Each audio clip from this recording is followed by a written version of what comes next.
I stared at the tiny box in my hands, a $2 piggy bank, while my sister was gleefully showing off her brand new $60,000 BMW. But what truly shocked me wasn't the gift itself, it was what I discovered later. Can you guess what I did? Let me know in the comments where you're watching from. The morning of December 25th started like any other Christmas in the Patterson household in our small Ohio town. I woke up early, as I always did, to help Mom prepare the holiday breakfast, while Dad and my sister Sophia slept in. Margaret, my mother, was bustling around the kitchen with that familiar nervous energy she got during family gatherings. "Emma, honey, can you check on the casserole? I want everything to be perfect when Sophia and Lily wake up." I nodded, stirring the hash brown mixture while watching Mom fret over every detail. This had become our routine over the past 3 years since Sophia's divorce. Mom walking on eggshells to make sure my older sister felt welcomed and loved in her childhood home. At 27, I had somehow become the family's reliable constant. While Sophia rebuilt her life as a marketing manager and single mother to 8-year-old Lily, I was the one who stayed close, the one who never caused problems, the one who was always there when needed. Robert, my father, emerged from his bedroom looking unusually excited. "Is everyone ready for presents?" I think this year might be extra special. There was something in his voice, a kind of anticipation that made my stomach flutter with hope. Maybe, just maybe, this would be the year when I felt truly seen by my family. When Sophia and Lily finally came downstairs, the living room filled with the kind of energy that only Christmas morning can bring. Lily bounced around in her pajamas, her blonde curls messy from sleep, while Sophia looked radiant despite the early hour. "Merry Christmas, everyone!" Sophia called out, giving me a quick hug that felt more obligatory than warm. We gathered around the tree, and Dad started distributing gifts with the ceremonial importance he brought to every family tradition. Lily opened her presents first, a new tablet, clothes, toys, squealing with delight at each revelation. Then came Sophia's turn. Dad handed her an envelope with a grin I hadn't seen in years. "This one's special, sweetheart." Sophia opened it, read the card inside, and her face went completely white before breaking into the biggest smile I'd ever seen. "Are you serious? Oh my God, Dad, are you serious right now?" She ran outside in her slippers, and we all followed to see her standing next to a gleaming silver BMW sedan with a giant red bow on the roof. The morning sun hit the metallic paint, making it look like something from a luxury car commercial. Sophia was crying, hugging Dad, thanking him over and over while Lily danced around the car shouting, "Mommy got a car! Mommy got a car!" I stood there watching this scene unfold, feeling like I was viewing it through glass. My chest tightened as I realized I was still holding my small gift box, unopened, and suddenly feeling impossibly heavy in my hands. When I finally tore off the wrapping paper, I found a cheap plastic piggy bank with the words, "Save for your dreams," printed in cheerful blue letters. $2.17 rattled around inside when I shook it. The contrast was so stark, so brutal, that for a moment I couldn't breathe. This wasn't about money. We weren't a wealthy family, and I never expected expensive gifts. This was about the message it sent, the casual dismissal of my place in this family hierarchy. "Emma, sweetheart, I know it's not much," Mom said, noticing my silence. "But you know how things are right now. Sophia needs more support while she's getting back on her feet." She said it so matter-of-factly, as if it were obvious that my needs would always come second. Dad avoided my eyes, suddenly very interested in adjusting the car's bow, and I noticed his hands were shaking slightly. There was something he wasn't telling me, something that made him uncomfortable with his own generosity toward Sophia. But what really cut deep was how natural this felt to everyone else, how easily they accepted that I would understand, that I would be fine with the scraps. I remembered 3 years ago when I'd given up my full scholarship to the University of Chicago's master's program because Mom had broken her leg and needed care during her recovery. "Emma, honey, you're the only one I trust to help me through this. Sophia has her own life to figure out," Mom had said from her hospital bed. I'd canceled my dreams without a second thought because family came first. That's what Dad had always taught us. But standing there on Christmas morning, watching my family celebrate Sophia's good fortune while I held a $2 consolation prize, I realized that family first apparently only applied to me. That afternoon, I needed to clear my head, so I drove to the small downtown area of our town to walk and think. Something about the whole situation felt off beyond just the obvious favoritism.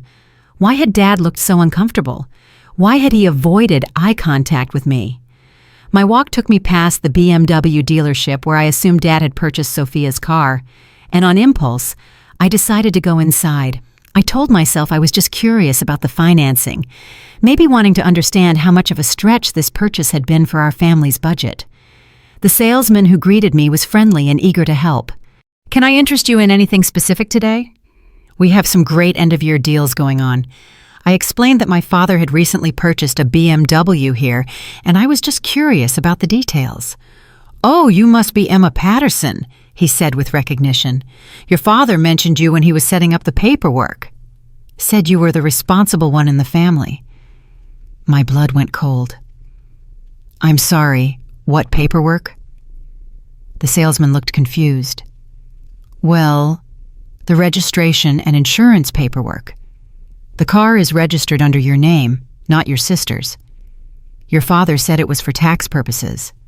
I felt like the ground had dropped out from under me. The car, Sophia's car, was legally mine. Dad had used my name, my credit, my legal standing without even asking permission. "Are you absolutely certain?" I asked, my voice barely above a whisper. The salesman showed me the paperwork, and there it was in black and white. Emma Patterson was the legal owner of a $60,000 BMW that I'd never seen before this morning. "Your father seemed to know what he was doing," the salesman continued. "He mentioned something about your sister needing to keep her finances clean for some legal matter. Custody case, I think he said." Walking back to my car, my mind raced with the implications. Dad had deliberately put the BMW in my name to hide it from Sophia's custody proceedings. She was fighting her ex-husband for full custody of Lily, and any large assets or debts could impact the court's decision. So Dad had made me an unwitting accomplice in this financial shell game, using my clean credit and stable income as a front. The more I thought about it, the angrier I became. Not only had they treated me as an afterthought on Christmas morning, but they'd also used me as a legal shield without my knowledge or consent. That evening, I sat in my small apartment, the same one I'd lived in since college, because I'd never been able to afford anything better while helping my family financially, and stared at that ridiculous piggy bank. I thought about all the sacrifices I'd made over the years, all the times I'd put my family's needs before my own. I remembered Jake, my ex-boyfriend, who'd proposed 2 years ago and wanted us to move to Seattle together for his job. I'd turned him down because Mom had guilt-tripped me about abandoning the family. "Emma, you can't just leave us when we need you most," she'd said. "Sophia is going through such a hard time with the divorce."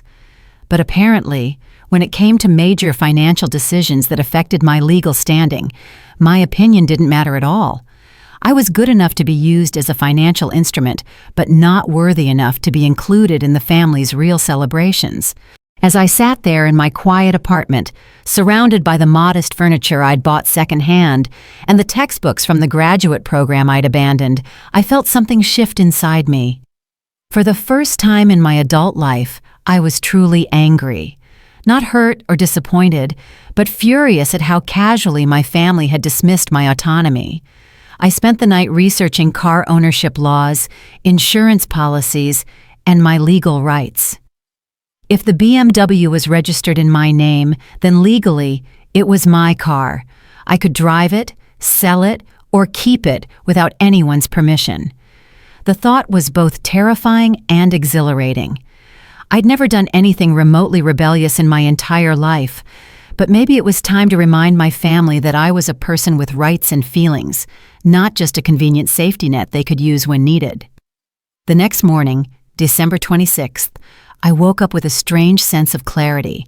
Instead of going to my parents' house for our traditional post-Christmas breakfast, I stayed home and really thought about my life for the first time in years.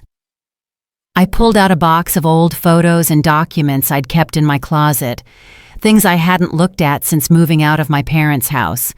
Among them were the acceptance letters from the University of Chicago, the scholarship offers I'd never responded to, and photos of Jake and me from happier times. Looking at those pictures, I barely recognized the woman I used to be. 2 years ago, I'd been confident, ambitious, planning a future that excited me. I had dreams of becoming a certified public accountant, maybe even starting my own practice someday. Jake and I had talked about buying a house together, traveling, building something meaningful. But gradually, piece by piece, I'd let my family's needs consume those dreams. It hadn't happened all at once. It was a series of small compromises, each one seeming reasonable and temporary at the time. I remembered the exact conversation that had ended things with Jake. We'd been sitting in his car outside my parents' house after another family dinner where I'd spent the entire evening helping Mom in the kitchen, while Sophia entertained everyone with stories about her new job. "Emma, I love you, but I feel like I'm competing with your family for your attention, and I'm losing," Jake had said. "Every time we make plans, something comes up with your mom or your sister needs help with something. When do we get to build our own life together?" I'd gotten defensive, telling him he didn't understand how important family was, how Sophia was going through such a difficult time with her divorce. "She needs support right now, Jake. I can't just abandon her when she's struggling." He'd looked at me with such sadness in his eyes. "But what about what you need, Emma? What about your dreams? When I proposed, you seemed excited about our future, but now it feels like you're more committed to being your family's backup plan than to building something with me."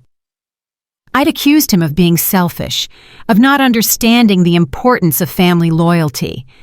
Now, sitting alone in my apartment, I realized he'd been trying to save me from exactly where I'd ended up. The most painful part was acknowledging how invisible I'd become in my own family. When was the last time someone had asked me about my goals, my feelings, or my needs?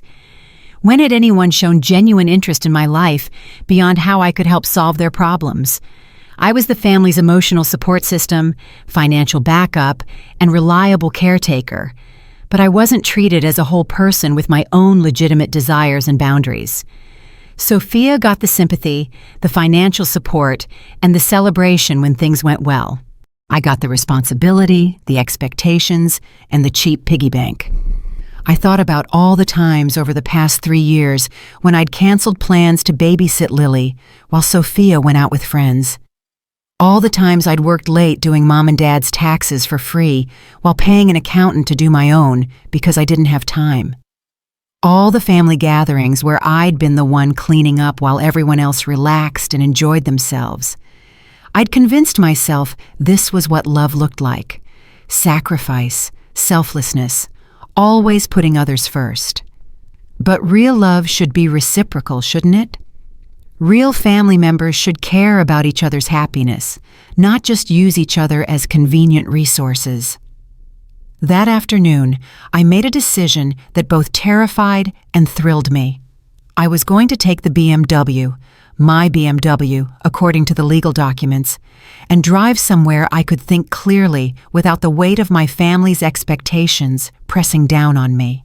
This wasn't about revenge or causing drama. This was about claiming my right to exist as an autonomous person, even if it was just for a few days. I packed a small bag, left a simple note on my kitchen counter explaining that I needed some time away, and drove to my parents' house to pick up the car that was legally mine. When I pulled into my parents' driveway at 10 o'clock that morning, I was relieved to see that Sophia's old Honda wasn't there. She'd already left for work. Mom and Dad's car was also missing. which meant they were probably at their usual Tuesday grocery shopping trip. Perfect. I wanted to do this quietly, without drama or confrontation. I wasn't running away or stealing anything. I was simply exercising my legal right to use property that was registered in my name. I used my spare key to get into the house and left a note on the kitchen table where I knew they'd see it. I've discovered that the BMW is registered in my name. I need some time to think, so I'll be using the car for a few days. I'm safe, and I'll be in touch soon. Please don't worry. Emma. I found the BMW keys in Dad's desk drawer, along with the registration paperwork that confirmed what the dealership had told me.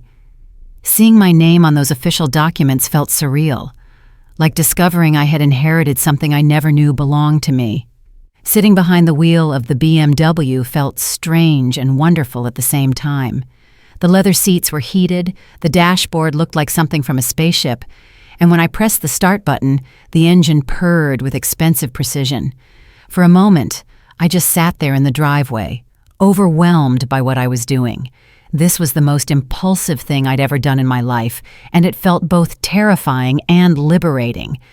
I thought about calling Jake to tell him what was happening, but I decided this was something I needed to do completely on my own. I drove east toward Hocking Hills, about 2 hours from home.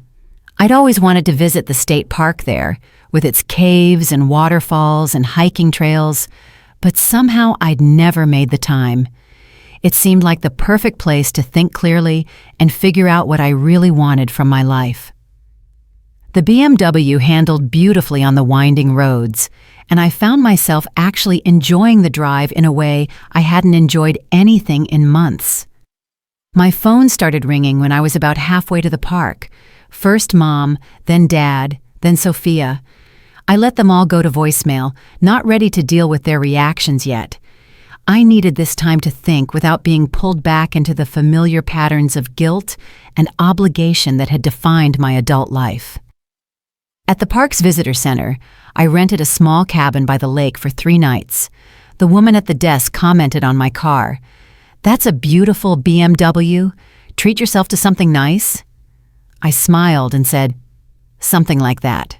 The cabin was simple but comfortable, with a fireplace and a view of the lake through tall pine trees.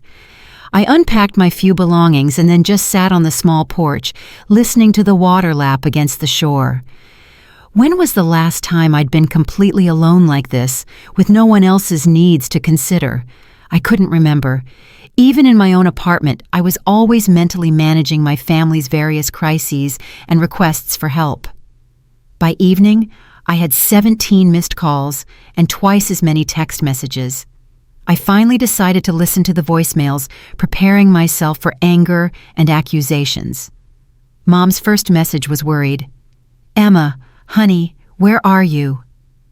We saw your note, but we're so concerned. Please call us back and let us know you're okay." Dad's message was more controlled but tense. "Emma, this isn't like you. We need to talk about this situation.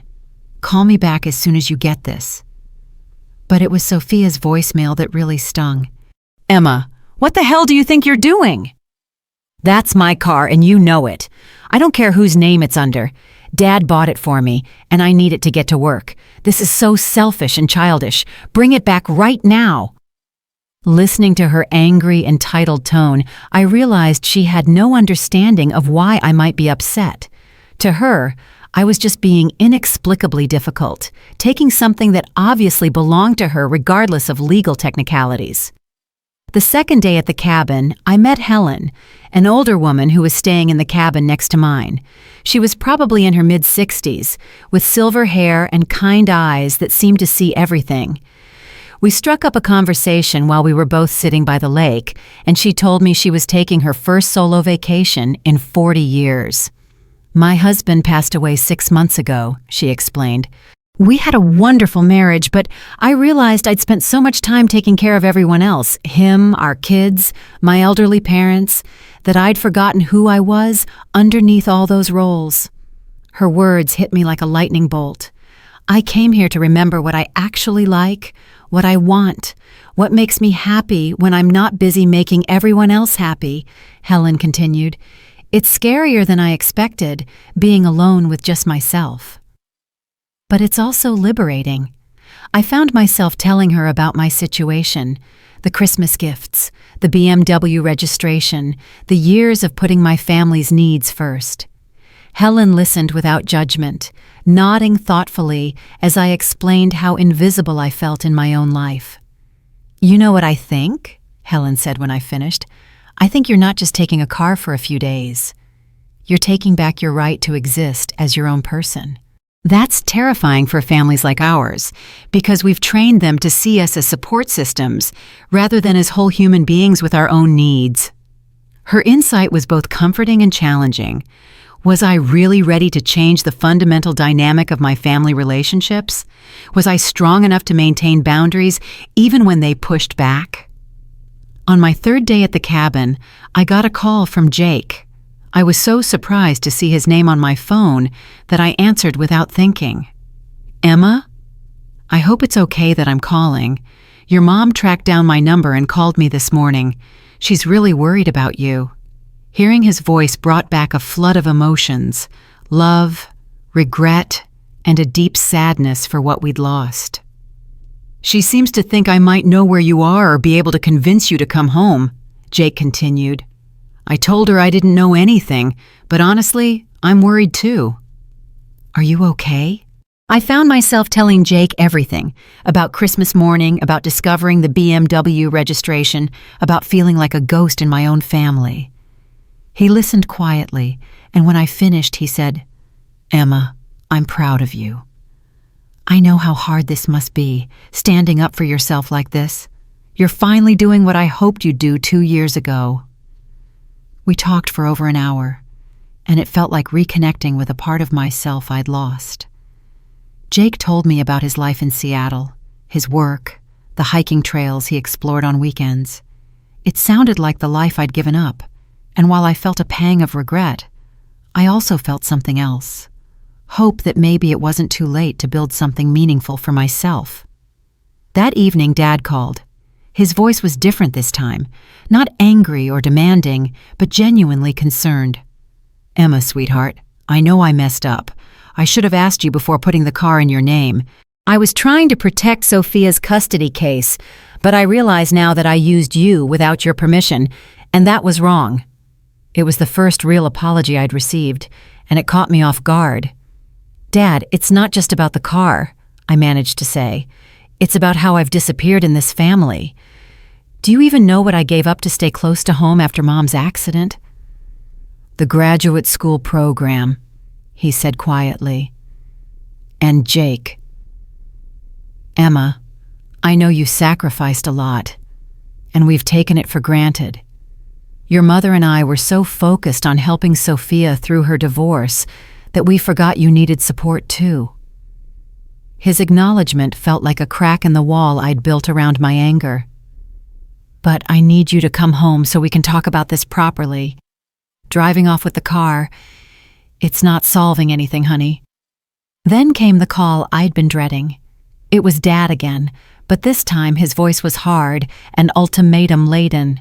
"Emma, if you don't bring that car back by tomorrow afternoon, I'm going to have to report it stolen. I don't want to do that to you, but Sophia needs that car for work, and this has gone far enough." The threat hit me like a physical blow. My own father was prepared to have me arrested rather than sit down and have an honest conversation about how they'd been treating me. "Dad, the car is registered in my name. How can you report your own daughter for stealing her own legally owned vehicle?" I asked. But even as I said it, I knew he was probably right that he could cause legal problems for me regardless of the technicalities. "Emma, we both know that car was meant for Sophia. Don't make this more complicated than it needs to be. Just come home and we'll work everything out." But his tone told me he wasn't interested in working anything out.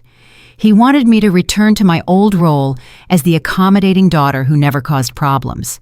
I drove home the next morning, but not because of Dad's threat.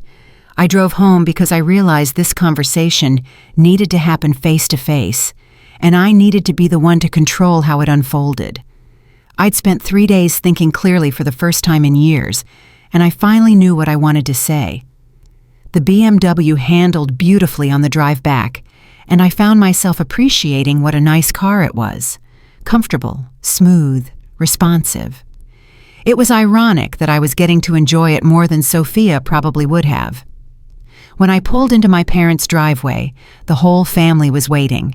Mom and Dad on the porch, Sophia pacing angrily by her old Honda, and little Lily playing in the front yard, but clearly sensing the tension in the air. I turned off the engine, took a deep breath, and got out of the car with the keys in my hand. The silence was thick and uncomfortable as I walked toward them. I could see relief in Mom's eyes that I was safe, anger in Sophia's posture, and uncertainty in Dad's expression. Before anyone says anything, I began, my voice steadier than I felt. I want you all to know that I'm not returning this car because of threats or guilt trips. I'm returning it because I've made a decision about my life, and this car is just a symbol of something much bigger. I held up the keys, but didn't hand them over yet. For the past 3 years, I've been treated like a backup plan in my own family. I'm the one you call when you need something, but I'm not the one you think of when there's something to celebrate. Sophia stepped forward, her face flushed with anger. Emma, you're being ridiculous. You know I needed that car, and you know Dad bought it for me. Taking it was childish and selfish, and frankly, I'm embarrassed for you. Mom, her complete lack of understanding or curiosity about my feelings was actually helpful. It crystallized everything I'd been thinking about over the past few days. Sophia, did it ever occur to you to wonder why I took the car? Did you think maybe there was something I was trying to tell you? What I think is that you're jealous and acting out like a teenager, Sophia shot back. We've all been worried sick about you, and for what? Because you didn't get an expensive Christmas present? That's not how the real world works, Emma. Some of us have real problems. Mom tried to intervene. Girls, please don't fight. Emma, honey, we've all been so worried. Can we just go inside and talk about this calmly? But I wasn't done. I pulled out a folder I'd prepared with copies of documents, financial records showing how much money I'd saved the family over the years by doing their accounting work for free, medical bills I'd helped pay when Mom was injured, receipts for all the times I'd bought groceries or gifts for Lily when Sophia was short on money. This isn't about jealousy or Christmas presents, I said, spreading the papers on the hood of the BMW. This is about the fact that I've contributed thousands of dollars and countless hours to this family's well-being, and somehow I've become invisible in return. Dad looked at the papers, and his face went pale.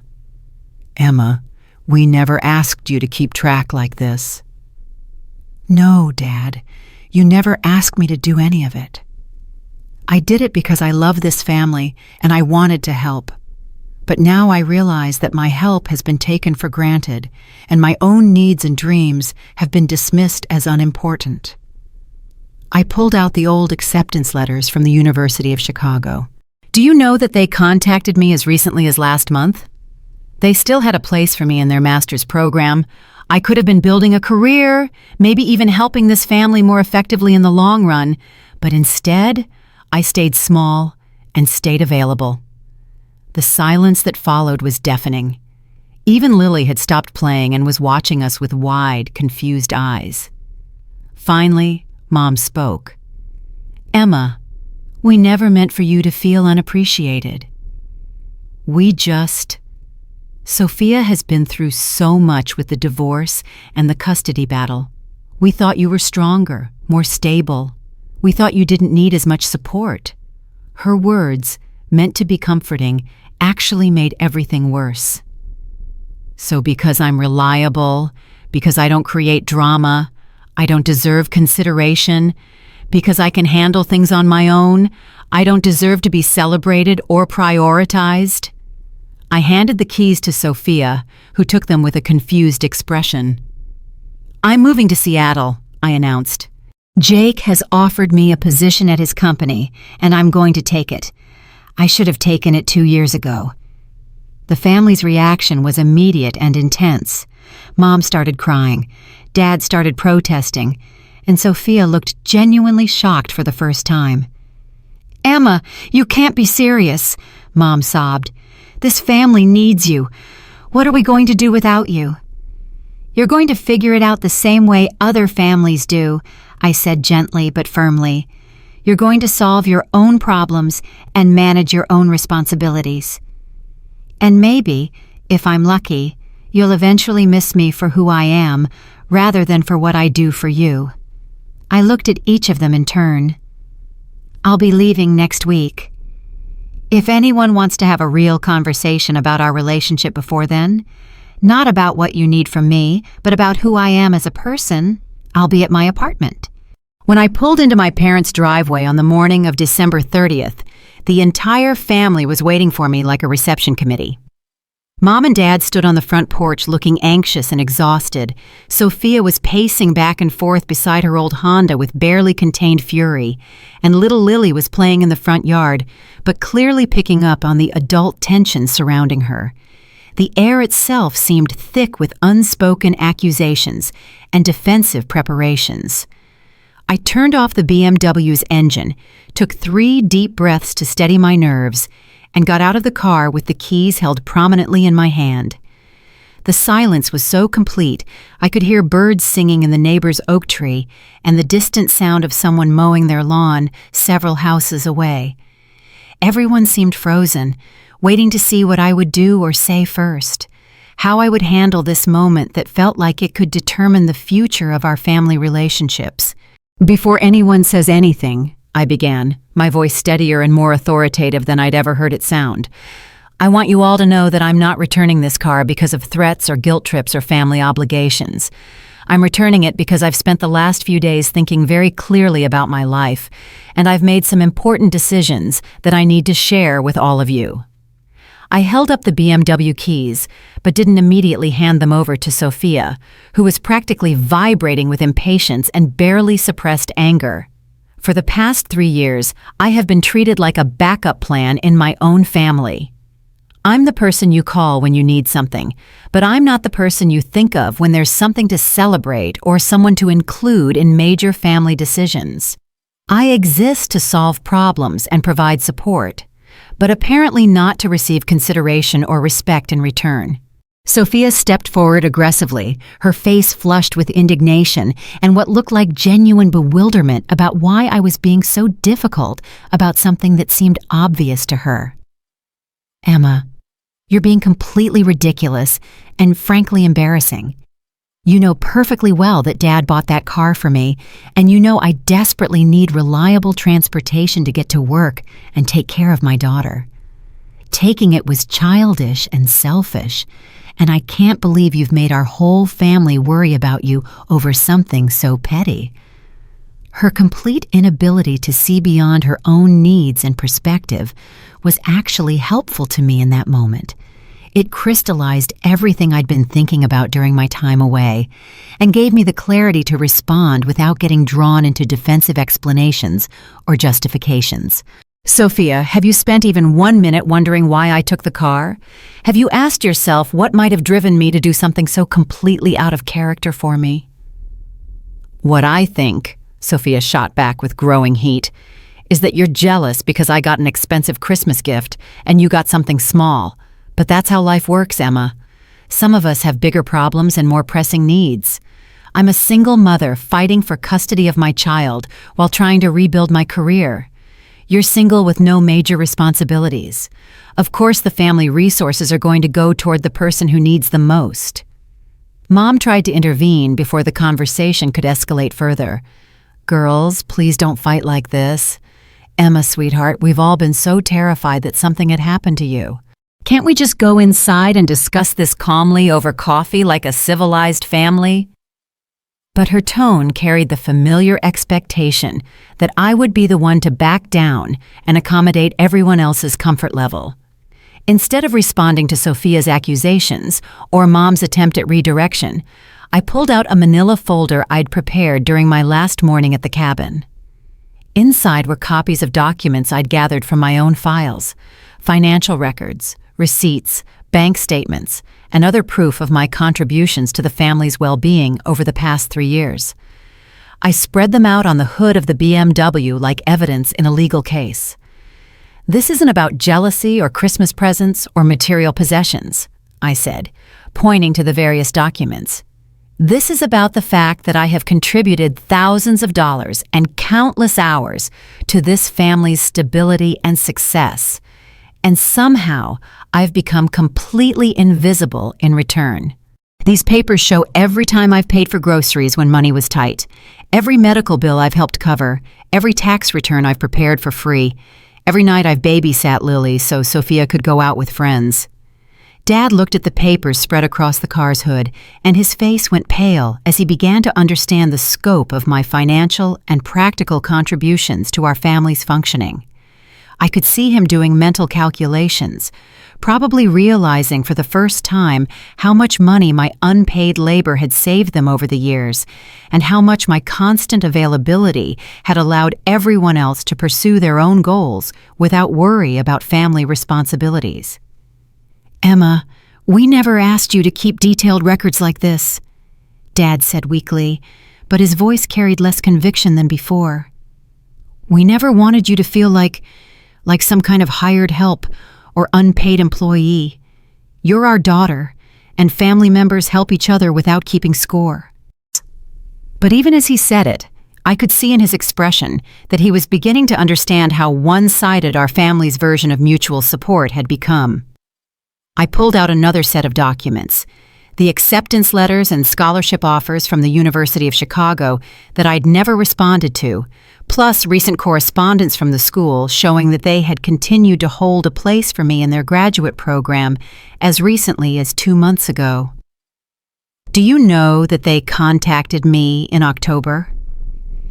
The University of Chicago still had a spot for me in their master's program.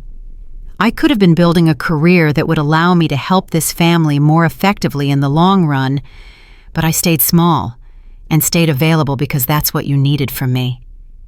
The silence that followed felt different from before. Heavier, more thoughtful, tinged with what might have been recognition or even shame.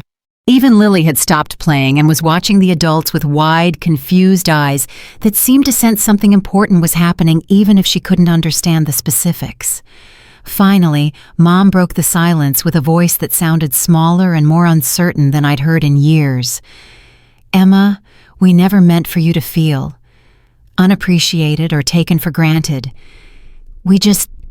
Sophia has been through so much trauma with the divorce and the custody battle.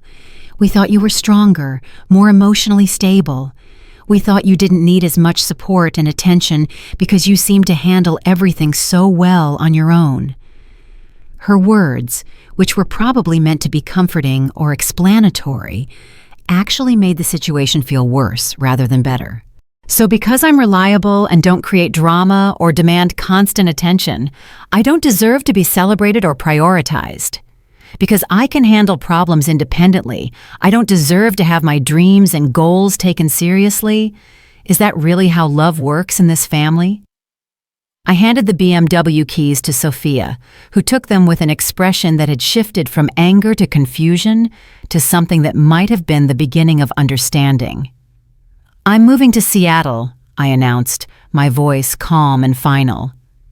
"Jake has offered me a position at his software company, and I've decided to accept it.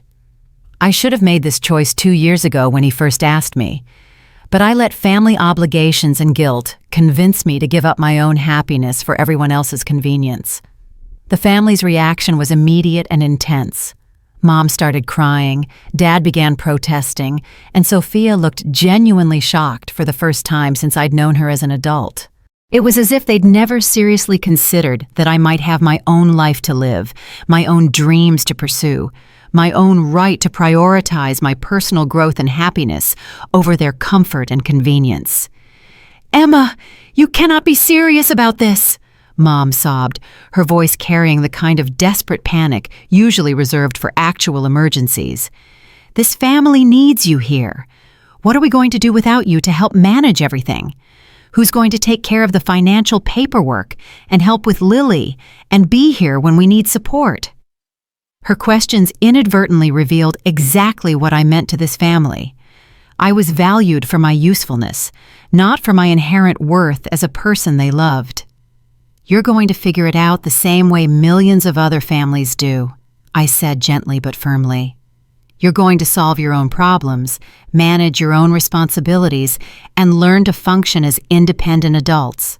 And maybe, if I'm very fortunate, you'll eventually learn to miss me for who I am as a person, rather than for the services I provided and the problems I solved." I looked at each family member in turn, trying to memorize their faces, while also making it clear that this was not a negotiation or a temporary threat designed to get their attention. "I'll be leaving for Seattle within 2 weeks. If anyone wants to have a genuine conversation about our relationship before then, not about what you need from me or how you can convince me to stay, but about who I am as a complete human being with my own legitimate dreams and aspirations, I'll be at my apartment every evening after work." The finality in my voice seemed to penetrate even Sophia's self-absorption. For the first time in our adult relationship, she looked at me like she was seeing a stranger rather than the predictable, accommodating sister she'd always taken for granted. "Emma, I had no idea you felt this way. I thought you were happy being close to the family, being involved in our lives. I never realized you saw it as some kind of burden or sacrifice." "That's exactly the problem, Sophia," I replied, feeling a mixture of sadness and relief at finally being able to speak this truth openly. "You never wondered about my feelings or my perspective because you never had to. I was always just there, always available, always ready to help without being asked. But I'm a complete person with my own needs and dreams, and I can't continue to live as if those things don't matter as much as everyone else's happiness and convenience." As I walked toward my Honda Civic to drive back to my apartment, I felt simultaneously heartbroken and liberated. I was leaving behind the only family structure I'd ever known, but I was also walking toward the possibility of building relationships based on mutual respect rather than one-sided obligation. For the first time in years, I was choosing my own future over everyone else's immediate comfort, and it felt both terrifying and absolutely necessary. Looking back at my family standing in the driveway, Mom still crying, Dad looking shell-shocked, Sophia holding the BMW keys and staring after me with an expression I'd never seen before, I realized that this moment had been inevitable for years. I'd simply been too afraid of disappointing people to acknowledge that our family dynamic was unsustainable and ultimately destructive to my sense of self-worth and individual identity. The $2 piggy bank sat on my passenger seat as I drove away, no longer a symbol of neglect and dismissal, but a reminder that even the smallest dreams deserve to be taken seriously and pursued with courage. Sometimes the most loving thing you can do for people is refuse to enable their dependency on your self-sacrifice, even when that refusal causes temporary pain and disruption to everyone involved. 6 months later, I was settled into my new life in Seattle with a challenging job, a comfortable apartment, and a renewed relationship with Jake based on mutual support and shared goals rather than one-sided accommodation. My family called regularly, not just when they needed something, but to ask about my well-being and share in my successes. We were learning, slowly and sometimes awkwardly, how to love each other as complete individuals rather than as collections of needs and services.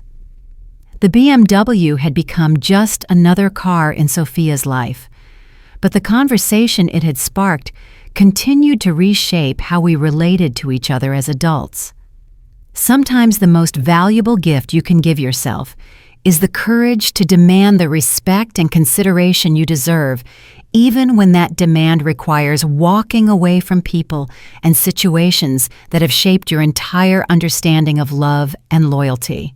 The piggy bank still sits on my desk in Seattle, reminding me daily that dreams don't have to be expensive to be worth pursuing.